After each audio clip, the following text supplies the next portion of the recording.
Thank you to our amazing EDW planning team, to the Office of EDI for hosting this incredible week, to all our panelists. I'm so excited to have them here and thrilled to have you all here to listen and learn.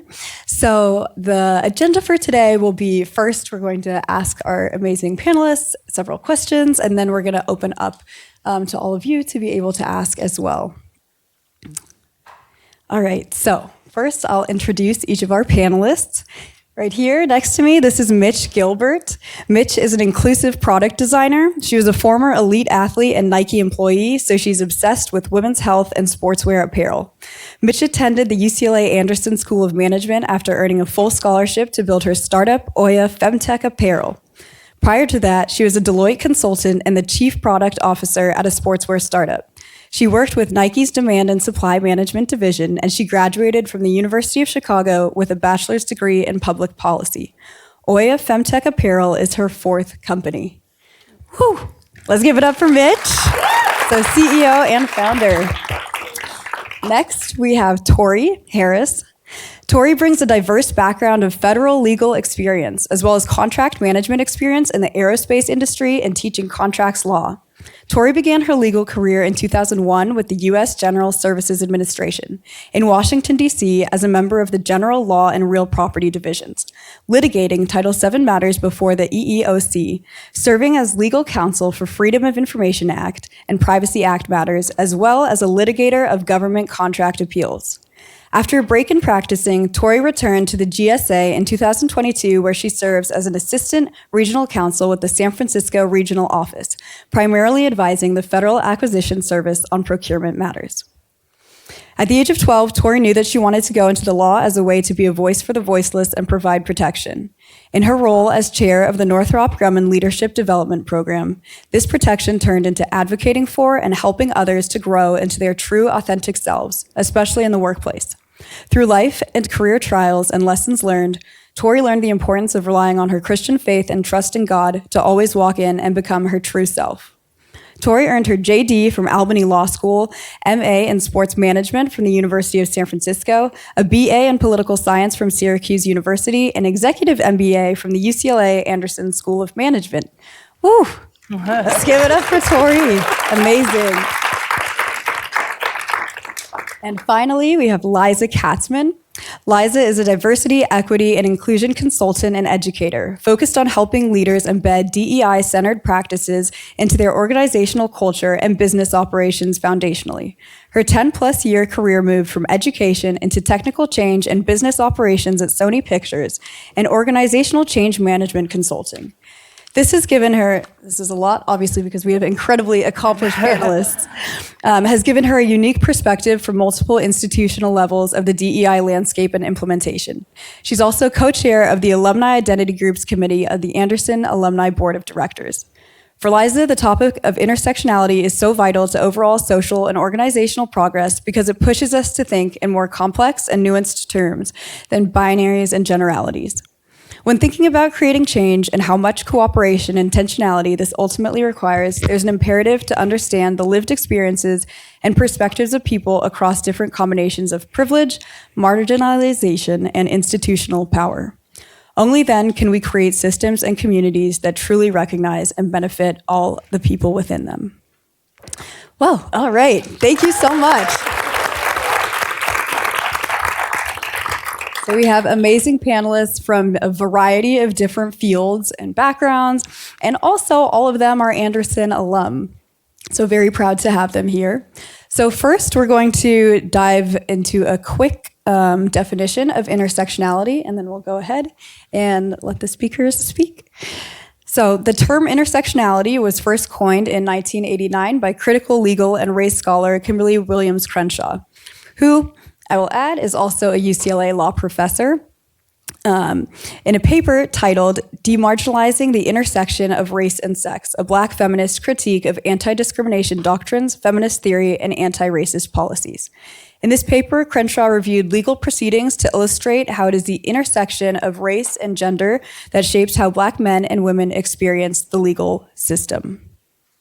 Kimberly says, in a more recent interview, intersectionality is a lens through which you can see where power comes and collides, where it interlocks and intersects. It's not simply that there's a race problem here, a gender problem here, and a class or LGBTQ problem there. Many times that framework erases what happens to people who are subjected to all of these things. Later, she also says, "These days I start with what it's not, because there's been a distortion. It's not identity politics on steroids. It's not a mechanism to turn white men into the new pariahs. It's basically a lens, a prism for seeing the way in which various forms of inequality often operate together and exacerbate each other. We tend to talk about race inequality as separate from inequality based on gender, class, sexuality, or immigrant status. What's often missing is how some people are subject to all of these, and the experience is not just the sum of its parts." All right, so the first question for our speakers: can you talk to us about your identities, their intersections, and how your understanding of them has evolved over time? Yeah, so I can start. My name is Mitch. I identify as a they, them. I am Black. I definitely come from a working class upbringing in Philadelphia, which I definitely think sometimes makes me a little aggressive in comparison to some of my peers in LA. Yeah, I'll own that.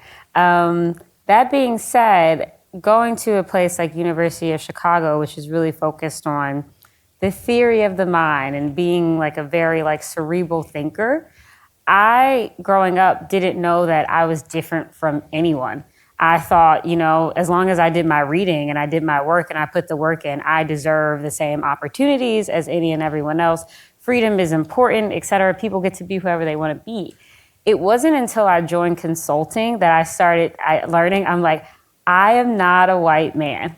Literally, and maybe to some extent, that's good that it took me so long to learn that, right? Because that energy has carried me into a lot of places where I don't see a lot of people like me in the room.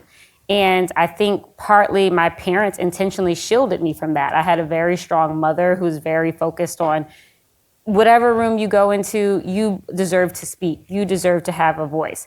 And so hitting consulting, where I started to see people who get promoted look a certain way, the partners look a certain way, the board looks a certain way, all of these things, it definitely for a while made me sad, right? And made me, as I kind of started navigating my career, especially early on, thinking through, what does intersectionality mean? How do I grow in environments where there's not necessarily a pathway for people who look like me? And then after a sadness, I just really settled into warrior energy, and I was just like, I'm just gonna blaze my own path. I'm just gonna be out here, building my own table. I don't need that table.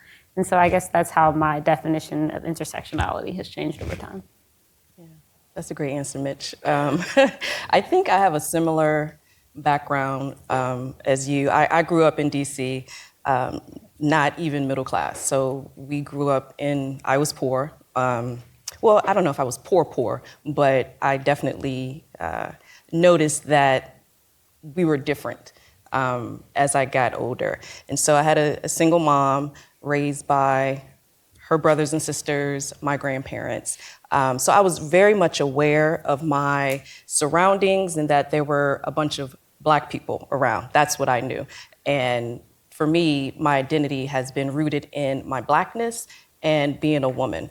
As I grew up, I noticed more differences. In middle school, I went to a magnet program, and in Maryland, it was just a way to integrate the races and the cultures. And so that's when I was really exposed to different ethnicities, different cultures, and different races. It wasn't until I decided to go to college that I realized I really wanted to learn more about me and my culture. And choosing Syracuse University was, I would say, one of the best decisions I made. But I received pushback from my family. Half my family is Christian, the other half are Muslim. And I got the feedback of, you're going to this white school. You're not gonna know who you are. You're going to this white school. And they really, really tried to get me to change my mind. And I stood firm and I said, I am going to a school where I will gain a greater appreciation of me and who God made me to be. And that was one of the first things I wrote about in a summer class I had. I just really wanted an appreciation and an understanding of what it meant to be Black, and female in a predominantly white institution. And so I learned to understand me. I learned to embrace other people. I learned to embrace the people who are in my culture and to love them. In terms of the intersectionality, I think it wasn't until I actually moved to California that I experienced, I don't know if we can call it racism, sexism. It was just a different energy that I experienced. And it was then that I started to encounter people who looked down on me.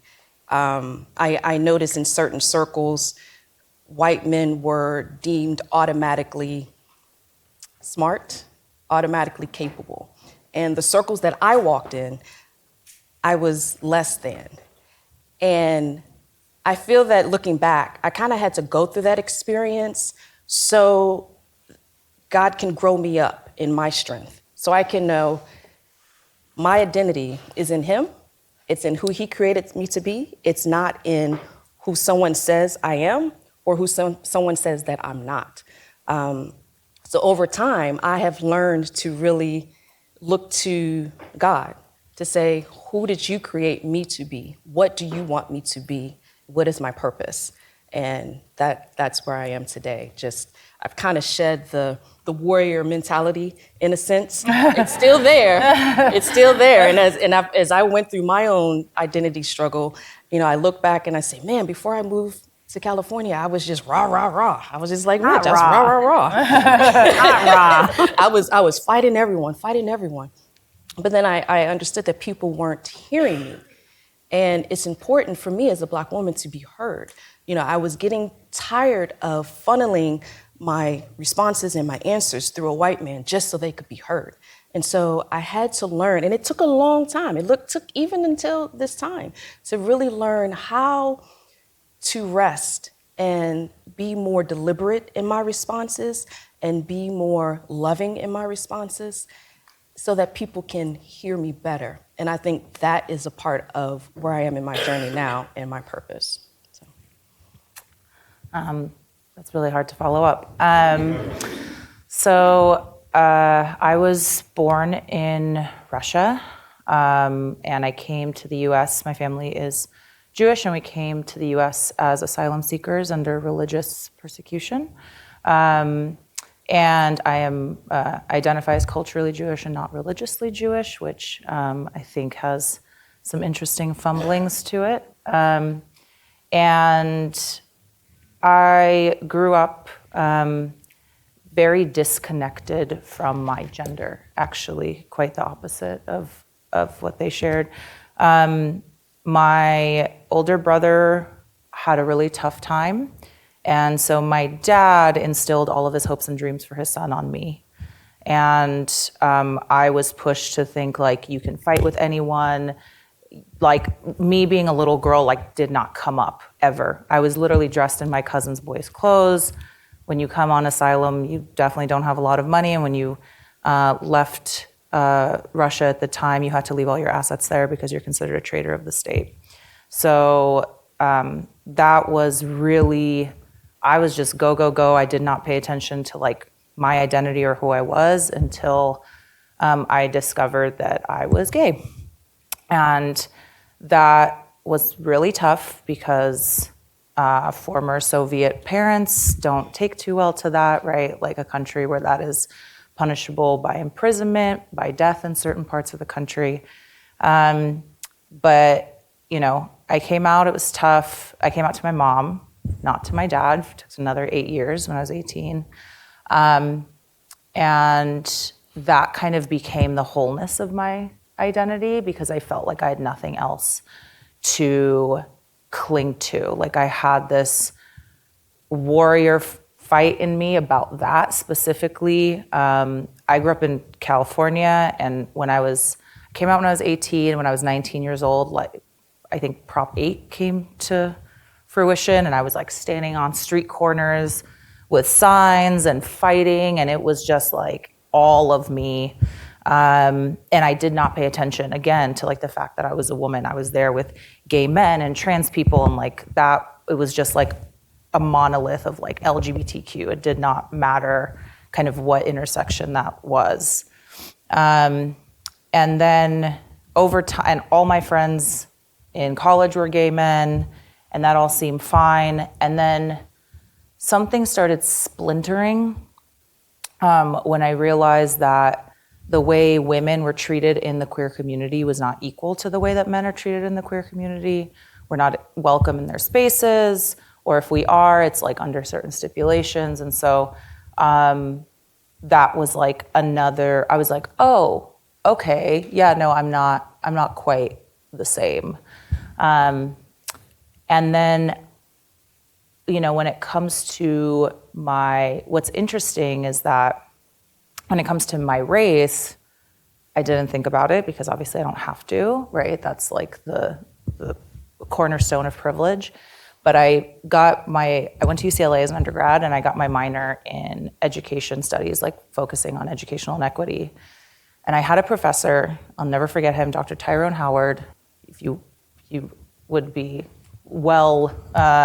privileged to look him up, that changed everything for me. I was probably 20 years old and like took this class on race theory, and like the course of my entire life changed. And I went to go, like I joined Teach for America, which we're not going to talk about that, but like went to go because my focus was like I had this big realization of people are not experiencing the world the same way that I am, and like I'm not the only one struggling because I'm gay, and there's like actual legislation about my identity. And I, to that point, was like, right, but there's no like legislation about whether or not like Black people can marry or whatever, right? Like I didn't think that was the same. And then all of that got like just like up into the air. And my life has kind of really been shifted massively by that. And really has kind of been the underpinning of how I walk through the world now. So thank you, Dr. Howard. And yeah, I mean, it's really driven like what ended up becoming my career is like this massive realization.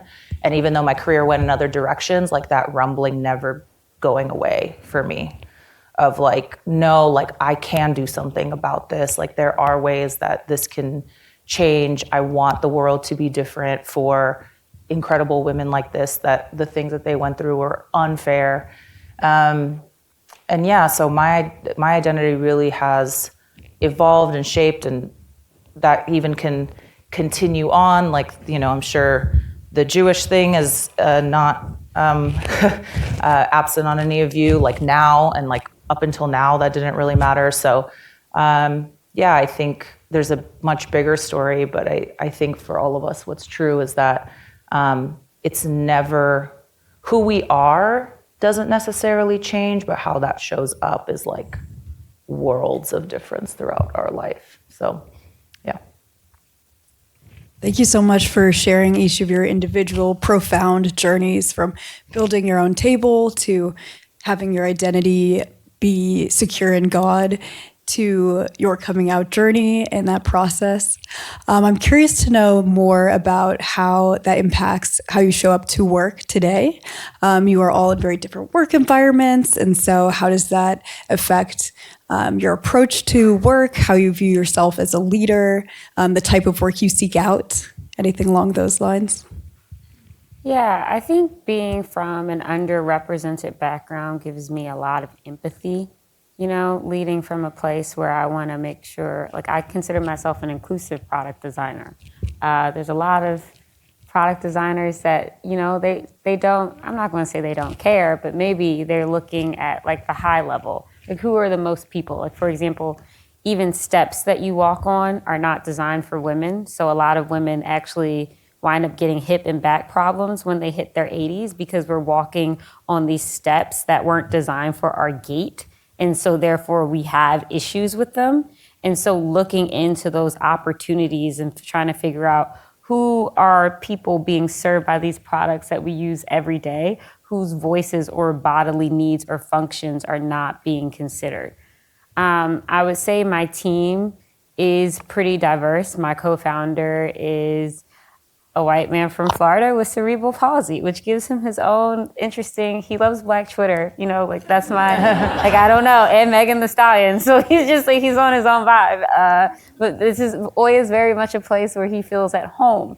And I think I also want to be very cognizant of the fact that the majority of our investors are males, right? They are, some of them white males, right? And who are showing up and supporting Oya. And so it really, for me, becomes a place of empathy, really thinking through, okay, feminist warrior energy again. Like, how do we get to provide for women in a way that most other people aren't thinking through? And it's required a lot of me growing up, because sometimes I react to things. I come in hot, which isn't great.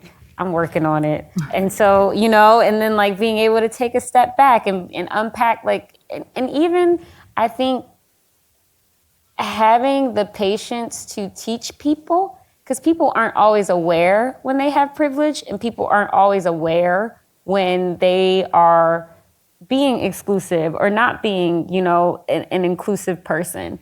And so being able to listen to them and kind of hold them in that moment, like your professor, right? Like that takes a very special sort of person that I'm not always am, but I'm working on it. You know, I'm trying to get there. And then even reflecting that energy back in myself, like when someone's teaching me something, how do I show that same level of humility to actually listen and show up as a better leader?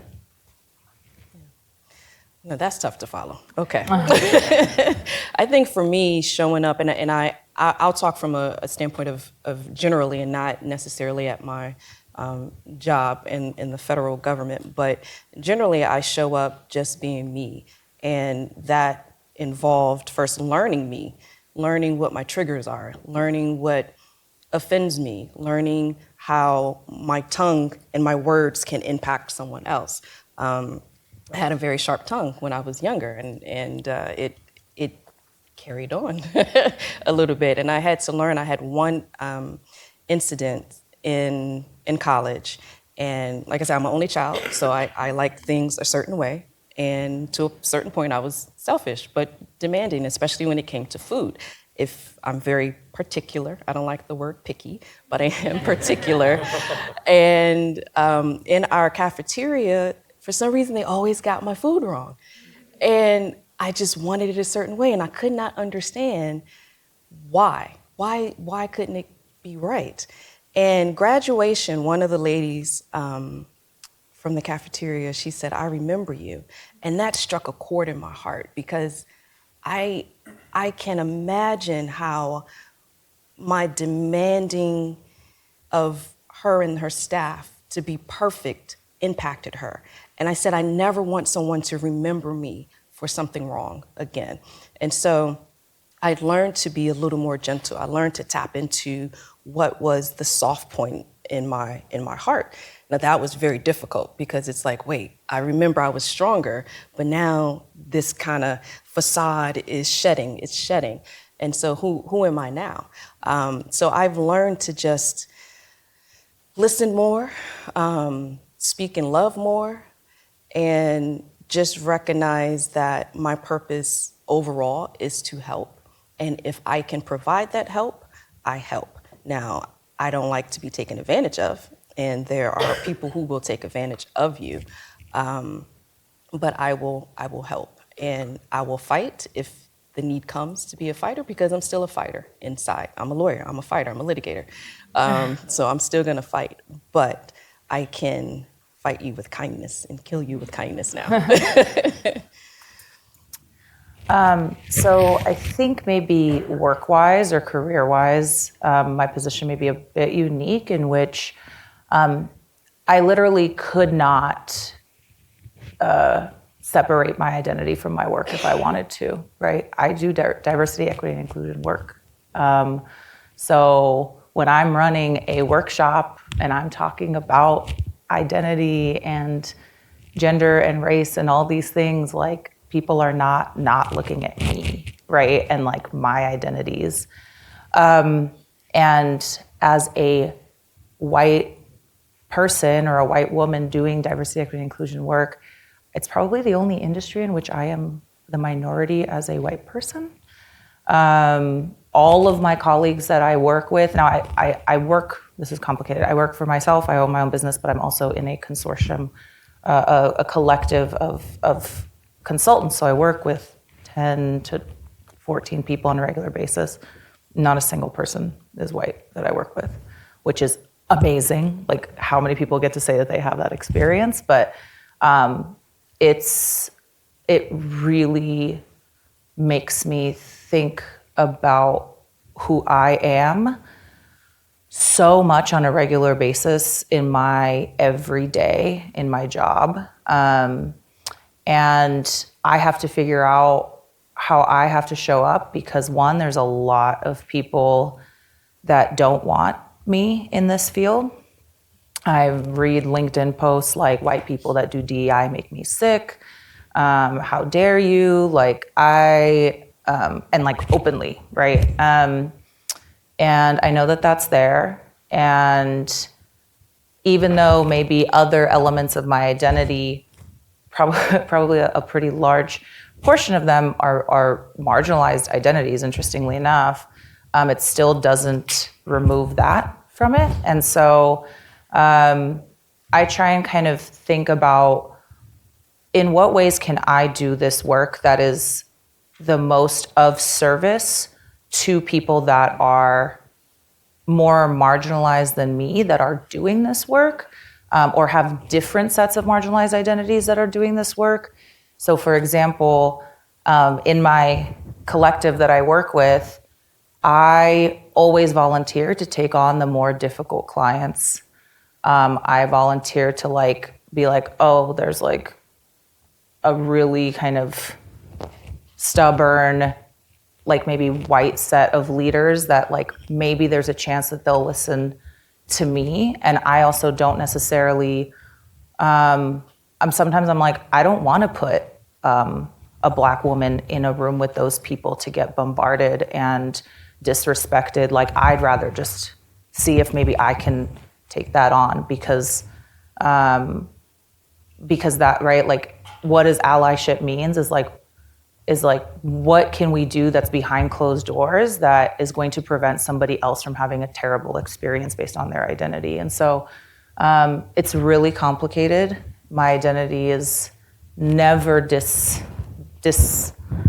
lodged from my work. And I honestly, like, I don't have an answer. I still grapple with that every single day. And every day I still wonder, like, every day I wake up and like wonder, like, do I still belong in this field? Should I still be doing this work? And I've even, like, a good stock portfolio, like, diversified my skills just in case, because I have to. And that's fair. Like, it's not something that I'm like, meh, you know, I'm like, that's fair and that's understandable, so. That's a very real note that a lot of our identities are shifting, or we reevaluate how we are perceived in the world or show up to the world. And so thank you for touching on that, and thank you, everyone. I'm curious about 2 to 3 actionable items that you may have for our audience members to build a more inclusive and equitable workplace.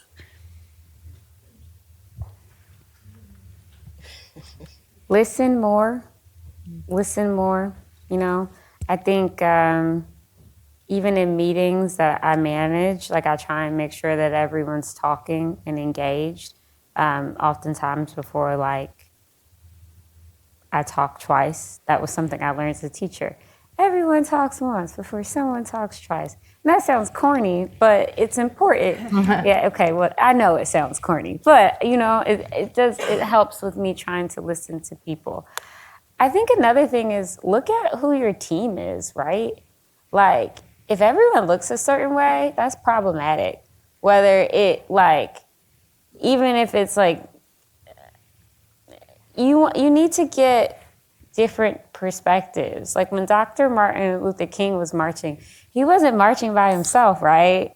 Like, it wasn't just Black people. It was different socioeconomic classes. It was different races. It was different, you know, people seek allyship And you'd be surprised like how that will change things around. So like even with Oya, like our investors look like a wonderful rainbow, right? So it's different socioeconomic classes, different races, different genders, different ages.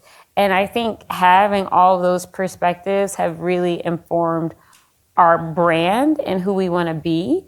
And I think that people can really take something from that and not just who's on your team and how do I make it look different, but how do you include those differences, right? Because sometimes I think companies do cookie cutter, like, I want this to be more of a diverse workplace, and they're just using numbers.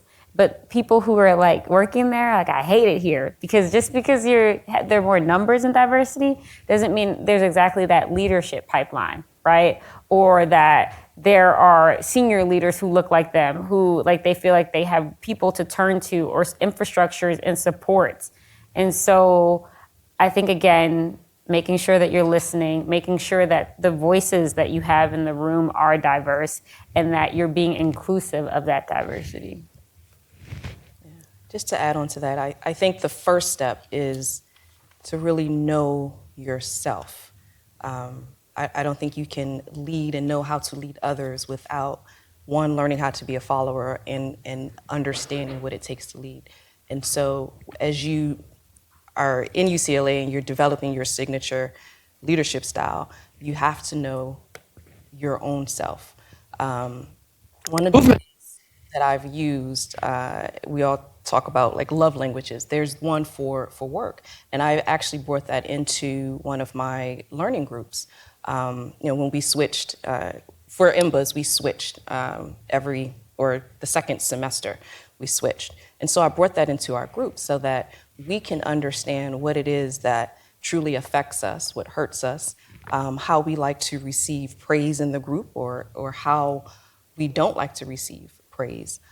So one of the important things is really to know yourself and to know what you need and to understand what others need.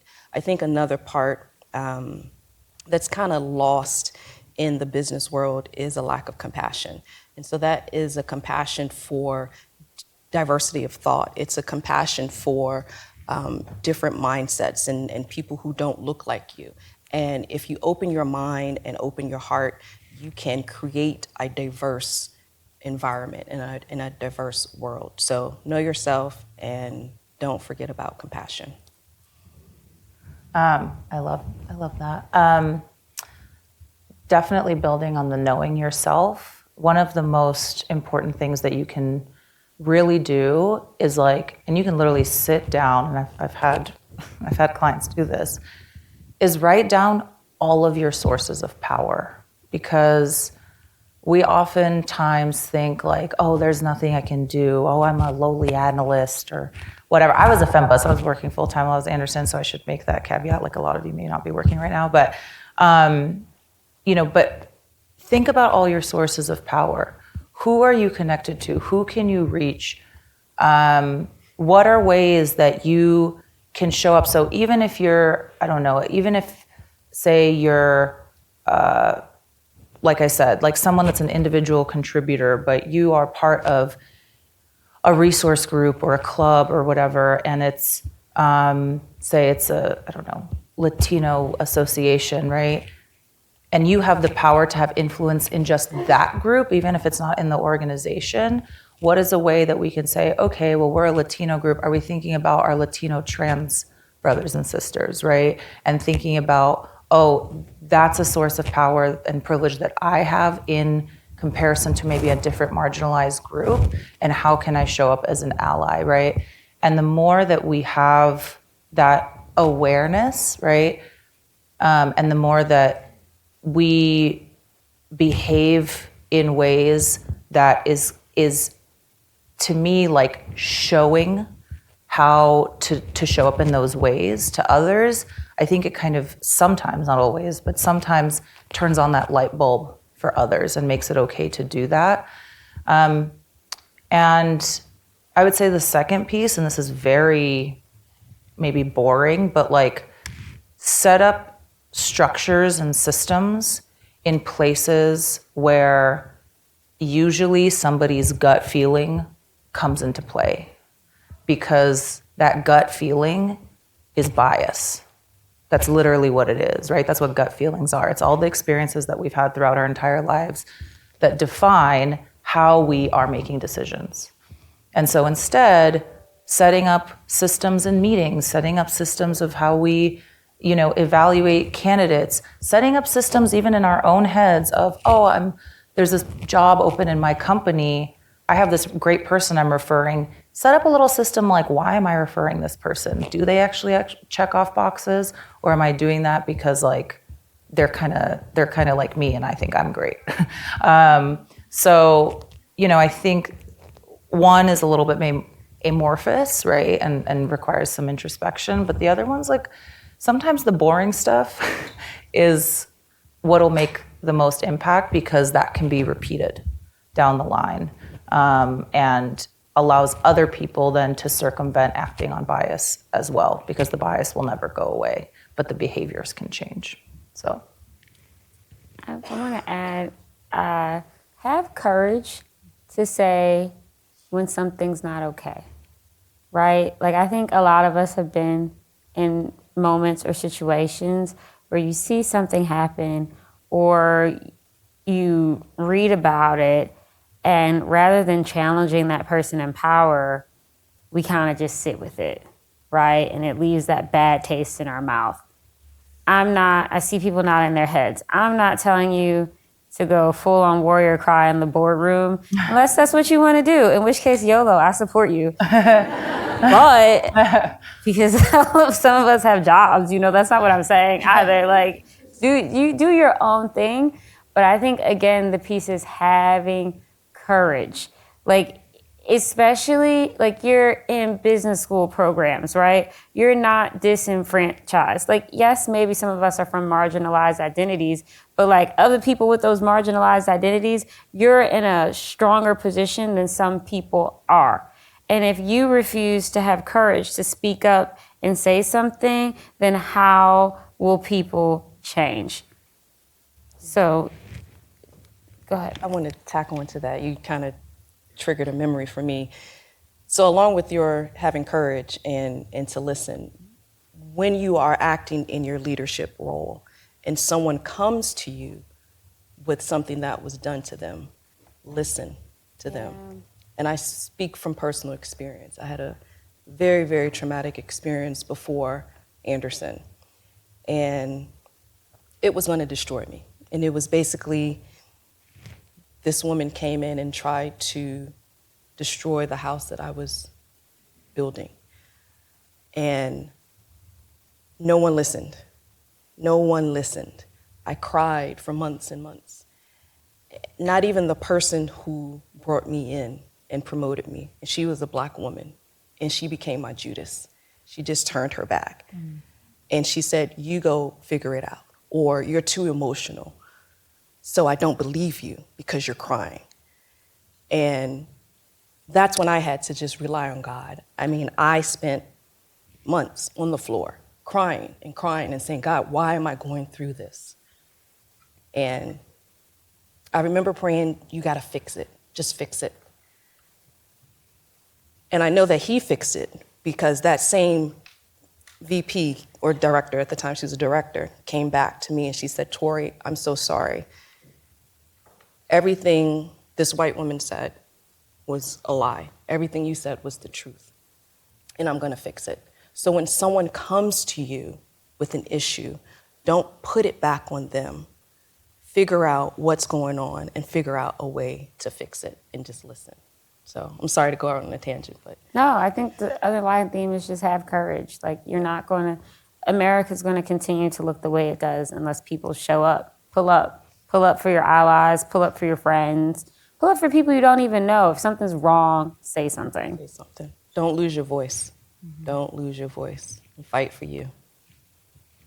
Absolutely. Thank you so much for those powerful words. And definitely, we all need to take that courage in order to speak up. I know we'd talked about previously about in this environment where if some people say certain things and they don't go unchecked, then they go into the workforce and they become leaders, and everybody makes mistakes, and being able to hear that and respond and move forward also takes courage. So thank you for all of those very specific action items as well.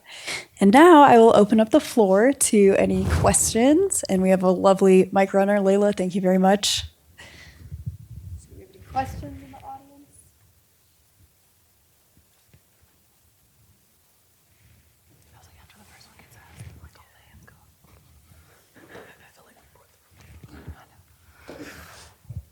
Thank you.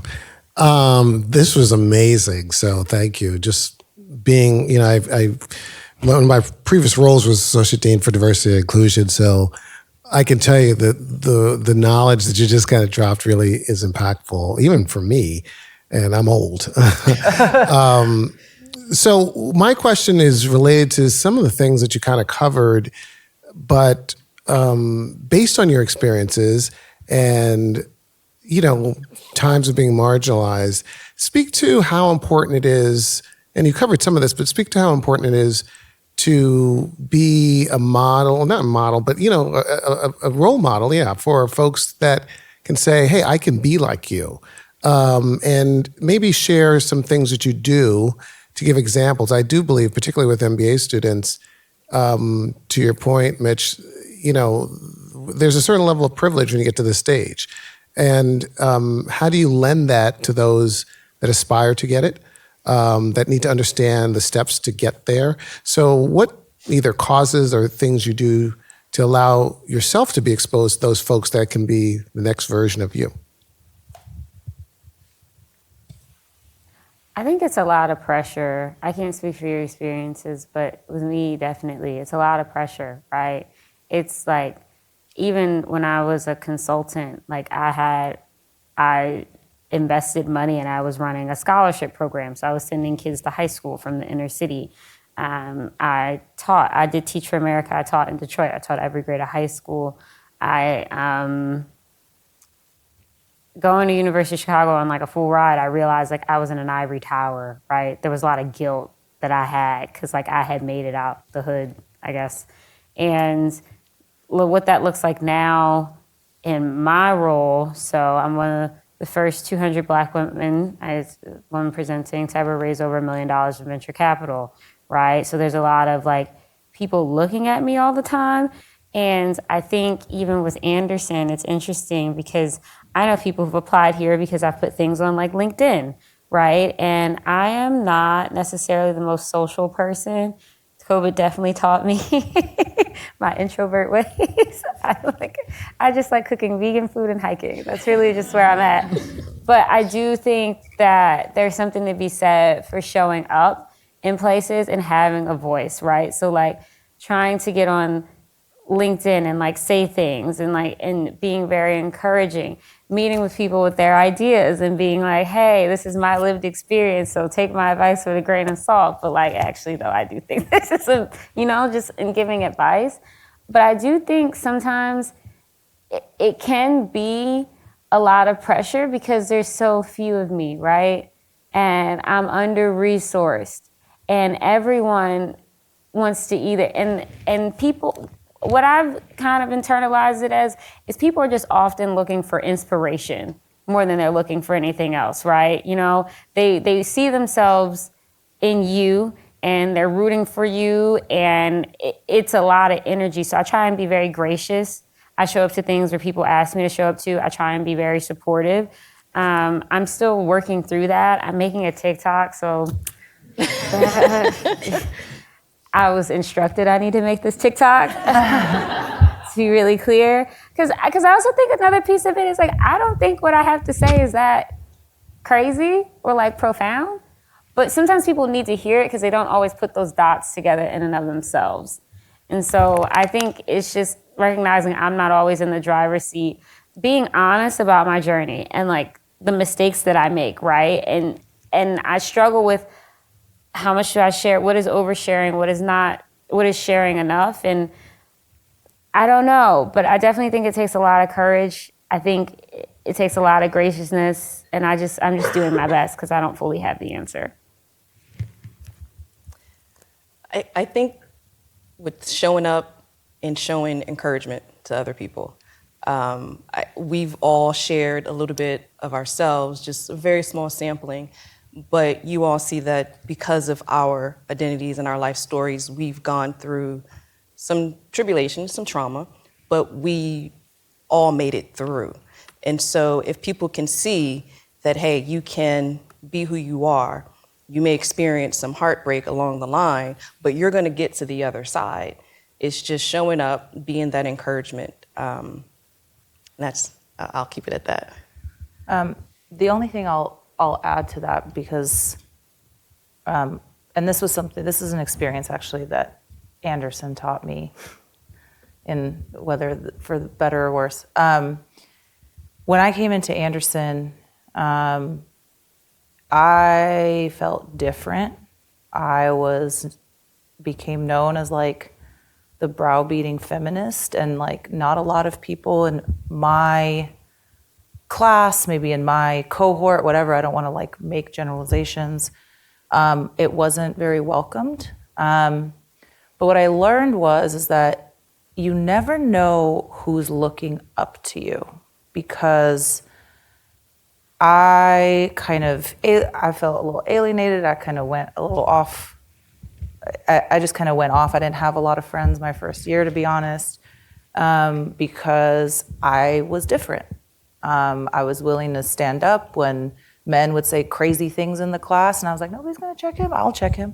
And then it became regular, and then like somebody else would say something, and then like 8 heads would like turn in my direction, and I'm like, all of you have mouths, like, but people were scared. And then something that really changed things for me and made me rethink, who's watching.